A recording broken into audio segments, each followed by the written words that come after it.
course, as you know, environmental issues are sans frontières. What occurs in one country will or may occur in another country. So, for example, in climate change, you can say we share one atmosphere, one stratosphere, and therefore climate change issues are common in both countries. And therefore, when we come together, there is a cross-fertilization of discussion.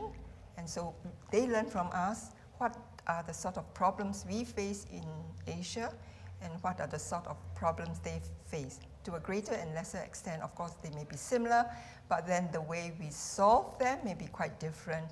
And I think this is very useful. For example, in climate change migration, of course, this occurs much more in Asia than in Europe. But I think Europe cannot ignore, from the point of view of humanity, this problem. And I think Europe should assist us, and they need to know what are the sort of problems we face in the case of climatic migration. And also on the issue of land grabbing, this is occurring, in fact, in many developing countries in the world, in Africa and back home, back in Asia, in India, in Laos, in Cambodia, Vietnam, Philippines. And this is really a very pressing problem.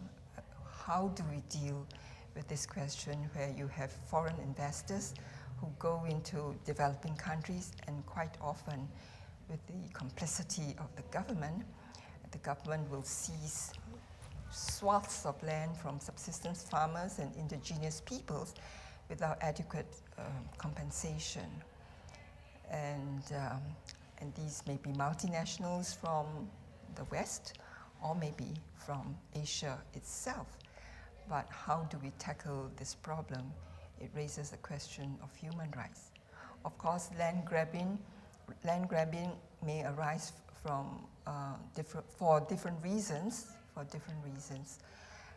But if, because of climate change, there's drought, and because of that, maybe that in those countries where the foreigners come from, they may not have enough land, they may then go into other countries, to developing countries, and also for biofuels. And where they grow these crops, they export these crops and they earn a lot of money. But the poor farmers or the indigenous people, they become poorer.